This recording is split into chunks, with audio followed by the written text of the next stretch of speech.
Naitwa Fides Peter Uiso, ni mkurugenzi mwanzilishi wa shirika linaitwa Tanzania Epilepsy Organization.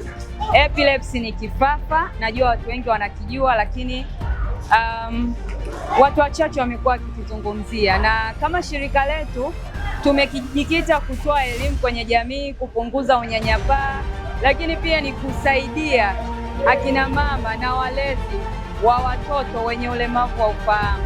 Na sisi tumekuwa tukifanya kazi kwa ukaribu sana na wilaya ya Ubungo, na tumekuwa tukishirikiana kwa ukubwa sana, na nafurahi leo siku ya wanawake ambao tumeadhimisha kwa wilaya ya Ubungo, nimeweza kutambuliwa na kupewa tuzo kwa kazi ambazo nimezifanya.